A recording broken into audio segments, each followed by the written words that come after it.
Okay, today we're going to do lesson 12.3, which is solving radical equations. Now remember, the beginning of chapter 12, we're always talking about radical expressions, okay, or this time equations. So the radical sign is just a square root sign, so we're going to be solving equations that have that radical sign in the problem, okay?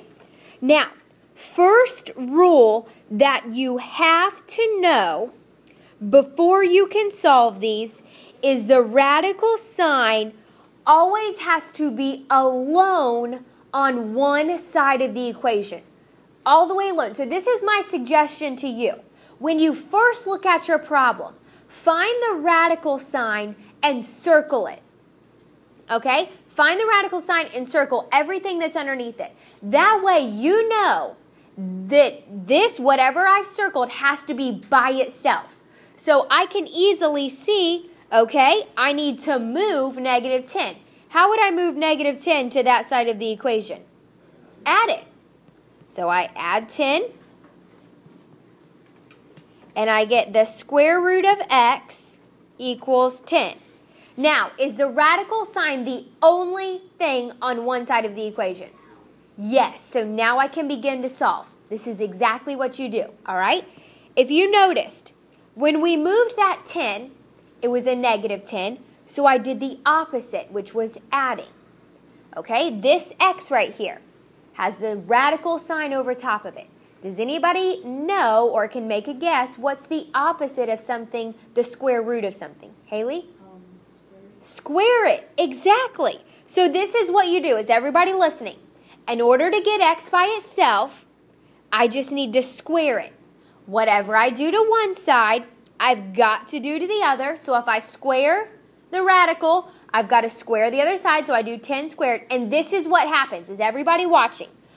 All that square does is cancel out the radical sign. I don't do anything to what is underneath the radical sign. It stays the exact same. So that does not become x squared. It just becomes x. Okay? All that square does is cancel out that radical sign. And then I get, what's 10 squared? 100. So x equals 100. Now, on these problems right here, I have to check my answer. Because sometimes I will get x equals this, but I go to plug it back in and I find out, no, that's not going to be a solution to my equation.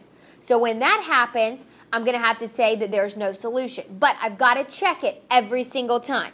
So I'm going to plug it back in. And you can use your calculators for this part.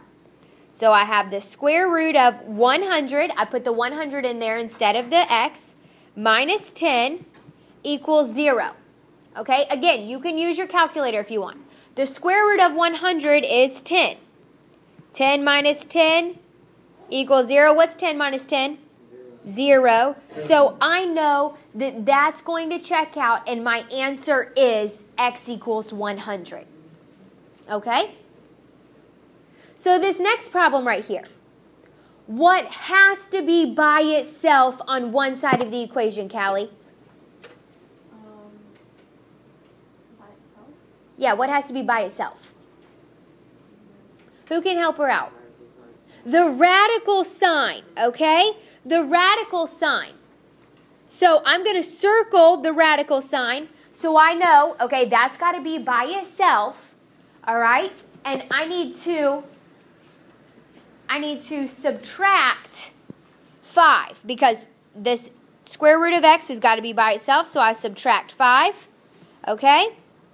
And now I have the square root of x equals negative 5. I've got to get x by itself. Now I know it's already in the radical sign. It's by itself on that one side, so I can solve it. So what do I have to do to get x by itself, or get the radical sign to go away? Square it. Whatever I do to one side, I've got to do to the other. Okay? What happens when I square that side? Cancels out the radical only. So what I'm left with is exactly what I have underneath the radical sign, which is, in this case, just x. What is negative 5 squared? 25. Positive 25. Okay? It is not negative 25. Negative 5 times negative 5 is positive 25. All right? Now, I need to check this to see if that's going to be my final answer. So I do the square root of 25 plus 5 equals 0. The square root of 25 is 5. 5 plus 5 equals 0. 5 plus 5 equals 10. So 10 equals 0. Does that check out? No. So then my answer is not x equals 25. It's actually going to be no solution. Okay? This is my answer. When you plug it back in and it does not check out, your answer is no solution. It's no longer x is equal to 25. Okay?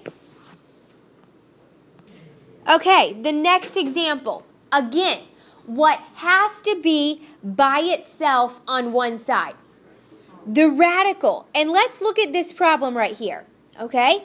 The radical not only has x underneath it now, it's got more than one thing.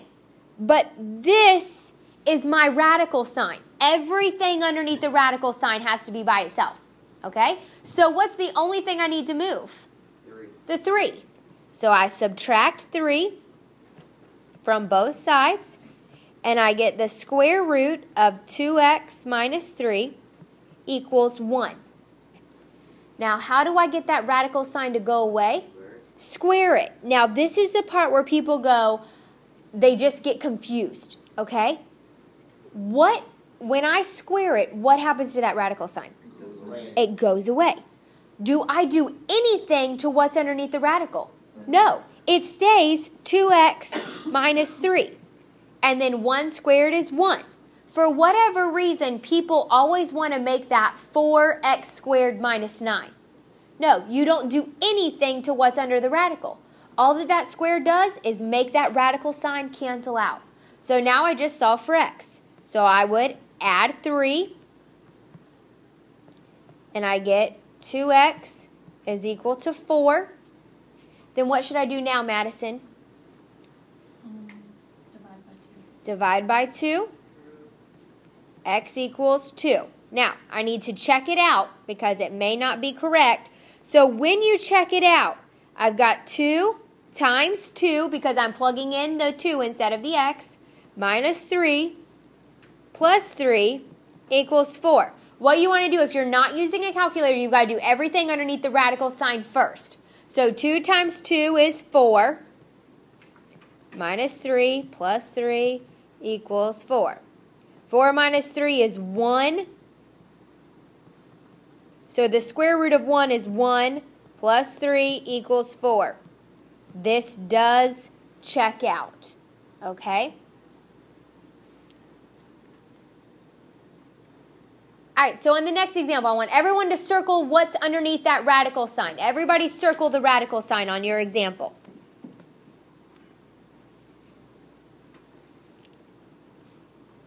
So what do I need to move? The 2. And what do I need to do to move that 2? Add it. Very good, because it's a negative 2, so I have to add 2. So then I get the square root of 3x plus 1 equals 8. What am I going to do now, Emily? Square it. Very good. Whatever I do to one side, I've got to do to the other. Can't forget that. When I square it, that cancels out that radical sign. And what am I left with on that left side, Madison? Yeah, on the left side, sorry. 3x plus 1, perfect. All right, Josh, what am I left with on the right side? 64, very good. All right.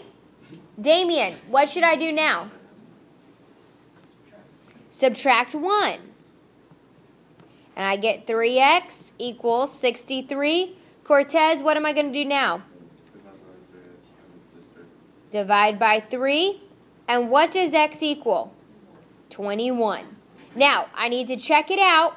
So again, you can plug it in your calculator if you want. So I do 3 times 21 plus 1 minus 2 equals 6. 3 times 21 is 63, plus 1 minus 2 equals 6. 63 plus 1 is 64. What's the square root of 64? 8. 8 minus 2 is 6, so 6 does equal 6, so I know that that is a solution. Okay? All right, example number 3, which is our last example. Again, we're doing the exact same thing. I'm just trying to solve for x. Now, I want you to find the radical and circle it. Is there anything on that side with the radical? No, it's already by itself, so I don't even have to move anything. What would I do first?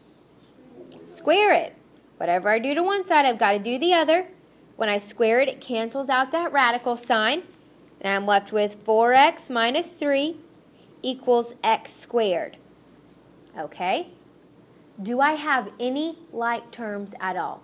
No. So what do I have to do?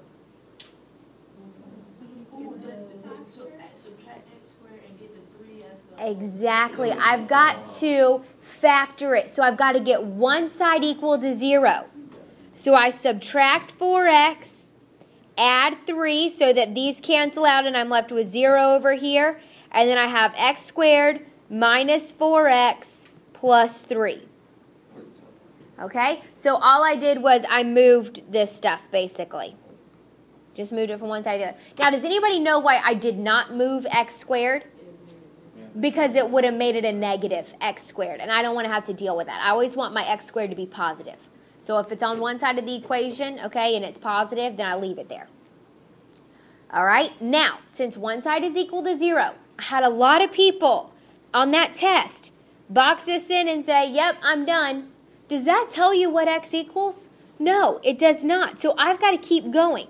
So I need to factor. So I'm going to list the factors of 3, which are 1 times 3. I need to figure out which ones are going to add together to give me 4. Well, obviously, it's 1 times 3. So I've got x and x, 1 and 3. Then I can't forget they both equal 0. What do my signs have to be? Both negatives. Very good, because they've got to add together to give me 4. And I look at 4 and it's a negative. So I know that it needs to be negative, negative. Okay? Now, again, a lot of people stopped here and said, okay, perfect, I am done. Do you know what x equals? No. So I cannot be done. I go x minus 1 equals 0 and x minus 3 equals 0. All you got to do is separate it out into 2 equations. Then I add 1 to both sides and get x equals 1. And I add 3 to both sides and get x equals 3. Now, because I have 2 solutions, I've got to check both of these answers. I can't just check one and say, oh, they're both going to be okay, because that may not be the case. One may be a solution and one may not. Or they both can be a solution. Or they may both not be a solution. Okay? So we've got to check it. Again, if you want to plug it in your calculator, that's fine. But remember, because of this problem, I've got 4 times 1 minus 3 equals, since it equals x, you want to plug in that 1 again, so you know exactly what it should equal. 4 times 1 is 4. 4 minus 3.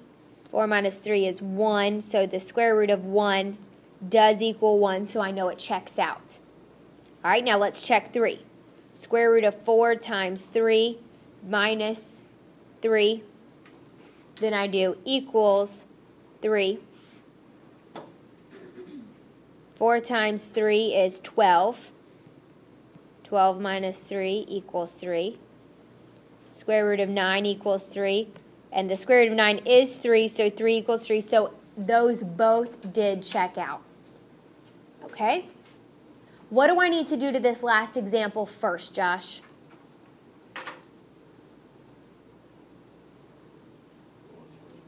What do I need to do to the last example first?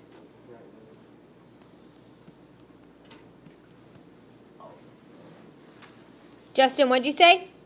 Subtract 9, okay? So I've got to get the radical by itself, so I circle it, so I know I need to subtract 9. Then I get the square root of x equals negative 9. What would I do now? Square it.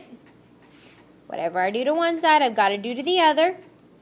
And I get x equals, what's negative 9 squared? 81. Okay, positive 81. Do not plug in negative 81. Okay, now I got to check it. Square root of 81 plus 9 equals 0. What's the square root of 81? 9 plus 9 equals 0. Is that going to check out?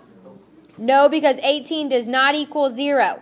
So my answer here is going to be no solution. I'm going to have to abbreviate because I ran out of room here. No solution. Okay? Remember, always check because you may find out that your answer is not a solution. So, step number 1. Remember, when solving radical equations, you get the radical sign by itself. You got to move whatever's over there, okay? Step number 2 is to square it so that the radical sign gets canceled out, and then you just solve for x and you have to check your answer.